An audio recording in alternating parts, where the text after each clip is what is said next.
Olá, começamos agora mais um Hora da Saúde. O programa é uma produção do Hospital de Amor que leva para você, na sua casa, em todo o país, informação de qualidade sobre saúde. Cada programa nós falamos sobre um tema diferente. A internet é atualmente uma das principais tecnologias de informação e uma importante ferramenta de comunicação.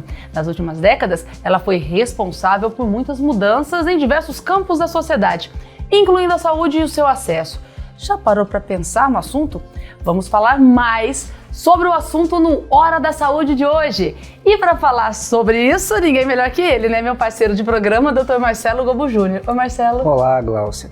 Segundo um estudo publicado por pesquisadores do Centro Universitário de Anápolis em 2017, o crescimento do acesso à internet trouxe também a tendência de recorrer a ela como fonte de informação sobre saúde. Marcelo, os pesquisadores observaram durante o trabalho que conteúdos sobre prevenção, tratamento e diagnóstico são responsáveis por um grande volume de buscas, mas o uso livre e indiscriminado da internet pode resultar em informações sem critérios de qualidade, além da massificação do conteúdo médico que provenham de fontes não confiáveis. Exatamente isso, Gláucia.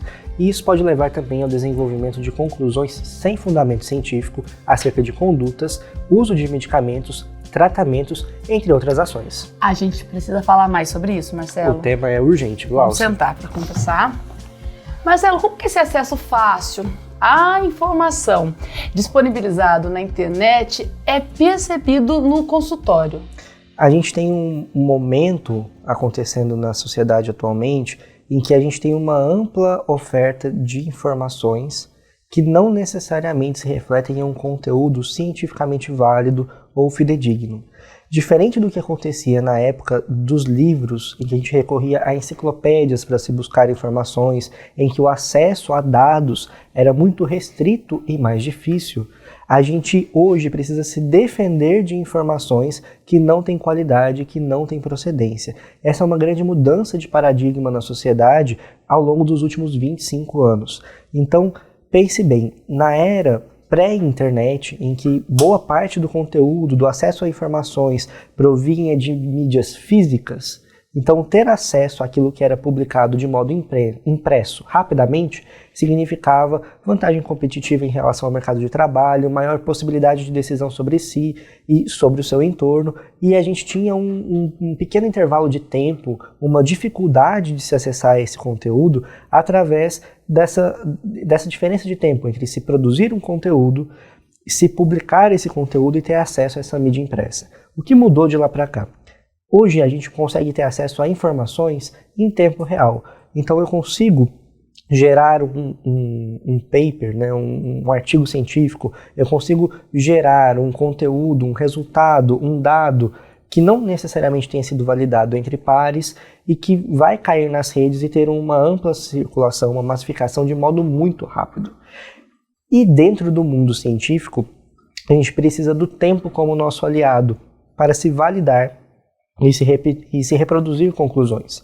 Então, o que acontece muitas vezes é que a gente tem um intervalo que na ciência é conhecido como um período de aproximadamente 17 anos entre o surgimento de uma nova tecnologia, então surgiu hoje uma tecnologia em saúde, até que essa tecnologia esteja disponível para o consumo, para o usuário final, lá numa unidade básica de saúde, como parte do sistema de saúde, geralmente esse intervalo é de 17 anos. Então a gente hoje consegue ter acesso a essa informação que vai virar um produto consumível 17 anos depois dela ter sido originada naquele momento. Isso gera muitas confusões, porque às vezes os dados eles são reais, as informações das manchetes elas são reais, mas elas não são reais para o consumo imediato. Então surgiu hoje um tratamento experimental com uma pesquisa de bancada. Isso significa que aquele universo é real para uma condição de laboratório, experimental, extremamente controlada, em que eu tenho acesso a todas as variáveis para que aquele tratamento possa ser real. E às vezes isso vira uma manchete. E essa manchete, essa notícia vai ser vinculada na mídia, vai ganhando proporções, e às vezes eu estou na minha casa, acesso o meu computador ou o meu celular, a informação está aqui disponível na palma da minha mão, e aquilo já vira uma verdade. E na verdade não, na verdade aquilo é um estudo experimental. E o que acontece? Às vezes eu vou em busca de uma solução para o meu problema de saúde ou para uma questão de saúde que eu tenho no consultório querendo aquele resultado agora. E eu falo, nossa, mas está aqui, ó. Isso é real. Às vezes a publicação ela até é real, até é fidedigna. Mas esse intervalo de distribuição, né, essa mudança de tornar uma tecnologia algo inovador para algo prático, que demora esse intervalo de tempo grande, sabidamente, aí 2 décadas. Praticamente o mesmo tempo que a internet está disponível para consumo aqui no Brasil, por exemplo. Isso vem modificando a relação em relação à minha autonomia, minha tomada de decisões.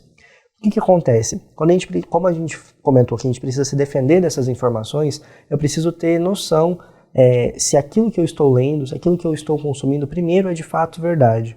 E uma vez que é verdade, se é de fato útil para mim. Então, o volume de publicações e de conteúdos que são gerados nas redes é muito alto. Então, eu preciso me defender. Eu não tenho tempo no meu dia, horas no meu dia, o suficiente para conseguir ler tudo e, principalmente, ter substrato, ter um lastro de informação confiável para poder balizar se aquilo é real ou não. Então, a gente precisa de contar com o apoio de curadorias especializadas, de pessoas que trabalham com isso, coletando informações, aglomerando informações e transformando isso em conhecimento, para que a gente possa conseguir absorver aquilo que de fato é útil, aquilo que de fato tem relevância e a partir daí escolher que conteúdo a gente vai abraçar e utilizar e que conteúdo a gente vai rejeitar. E isso modificou o perfil de usuários de serviços de saúde ao redor de todo mundo nos últimos anos, porque aquela informação que era restrita a um nicho, então a um grupo muito fechado de pessoas, no caso os profissionais com a sua formação técnica, né, não necessariamente os médicos, mas enfermeiros, psicólogos, nutricionistas, terapeutas ocupacionais, toda essa informação de saúde que era muito protegida, mas não por uma intenção de proteção, mas por uma dificuldade de acesso a esse conhecimento. Então imagine que um periódico, uma pesquisa científica, ela estava disponível numa biblioteca especializada, não era também a biblioteca pública da minha cidade. Era uma biblioteca de centro universitário, para que eu pudesse ter acesso àquele tipo de informação. Eu vejo esse artigo hoje na palma da minha mão no meu telefone celular. Então, o acesso a esse tipo de informação técnica especializada ampliou muito. E com isso, a relação entre um usuário de saúde, de um serviço de saúde, e o profissional de saúde também modificou. Porque aquilo que era uma verdade incontestável em relação ao que eu acabei de ouvir do meu profissional de saúde, porque ele detém a informação, hoje assume um papel de questionamento, de será? Porque eu li diferente na internet. Só que o papel do profissional é justamente esse da curadoria. Talvez o que eu tenha lido na internet não tenha passado por esse crivo científico. E eu preciso da opinião de alguém que é especializado naquela área para poder me orientar. Será que o que eu li de fato serve para o meu cotidiano? Será que esse tratamento experimental, eu devo nutrir esperanças em relação a ele? Será que essa nova intervenção ela é segura para o meu caso?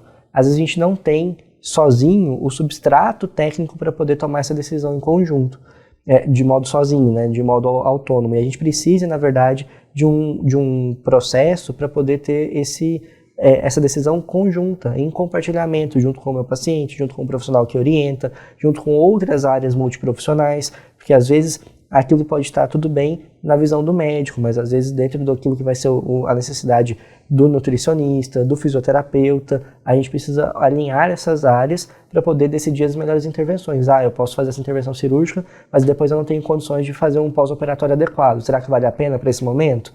Porque eu vi esse tratamento na internet, eu vi que isso está disponível.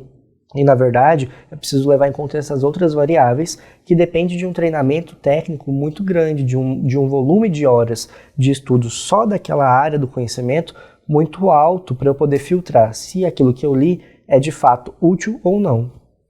Marcelo, e como isso afeta o atendimento em si? E essa relação médico-paciente? Isso afeta justamente por conta do papel que o profissional de saúde assume. A partir do momento em que a gente tem esse amplo acesso à informação, a gente percebe que o papel do profissional de saúde vai mudando. Antes, o papel do profissional envolvia muito o conhecimento fechado.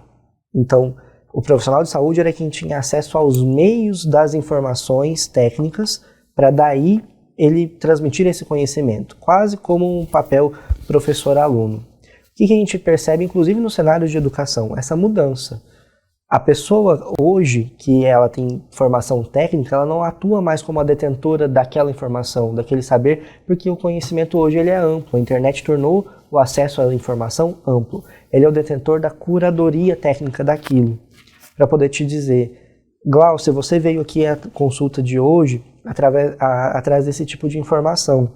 Eu vi que você andou lendo na internet em relação a isso. Talvez esse material que você tenha tido acesso, tenha lido, não tenha tantas informações úteis ou confiáveis quanto esse folder, esse manual de educação em saúde. E isso faz toda a diferença. O papel do profissional de saúde vai migrando de uma questão diretiva, de puxar à frente e de ser direcional, de detentor de todas as decisões, para um papel mais horizontal, de alguém que aconselha, de alguém que divide a responsabilidade das decisões e que possui as informações técnicas com qualidade, bem curadas, para poder gerar essa troca com o paciente. Então, a relação médico-paciente, a relação profissional de saúde e paciente, ela tem se modificado nesse sentido, justamente por conta dessa amplificação das decisões ou das oportunidades de informação em saúde em todo o mundo. Marcelo, nós falamos no começo do programa, na introdução do programa, sobre a necessidade de cuidado e alguns aspectos negativos, mas qual é o lado positivo desse acesso? Existe um lado positivo? Existe. Quanto mais a gente tem informação disponível, mais autonomia a gente tem para as pessoas, de modo geral, decidirem sobre a própria saúde. Então, você ter esse conteúdo amplamente disponível pode fazer que regiões do país ou regiões do mundo que não tenham, às vezes, o profissional de saúde para a transmissão daquele conhecimento, que envolve educação em saúde, muitas vezes, às vezes a internet chegou lá e a pessoa consegue ter acesso a informações básicas, informações que são muito transformadoras do ponto de vista da saúde, como cuidados básicos de higiene, cuidados básicos de prevenção, rotinas, e às vezes até informações mais duras, mais especializadas, mais profundas, para condições de saúde que não são tão comuns. Quando você tem essa informação chegando lá na ponta, o sujeito consegue ter mais liberdade para decidir sobre si e procurar auxílio próximo, ou meios naquele contexto de chegar até um centro mais especializado em que aquela realidade já está acontecendo. Isso é um grande fator transformador na condição de saúde, nos determinantes sociais de saúde e doença. Então, por mais que às vezes você possa ter atritos, e esses atritos vêm dessa mudança de papel, dessa mudança de visão de quem detém o conhecimento ou de quem decide alguma coisa no processo de saúde e doença, embora isso seja um ponto de conflito, um ponto de conflito que é até necessário para uma transformação social, você vê os maiores resultados disso no acesso à saúde de regiões que estão mais isoladas, que têm uma limitação de recursos maior, justamente porque educação é também saúde. Tá gostando desse assunto? Também tô gostando bastante. Daqui a pouquinho, depois do intervalo, a gente volta com o Hora da Saúde falando mais sobre o uso da internet no acesso à saúde. Continue aí!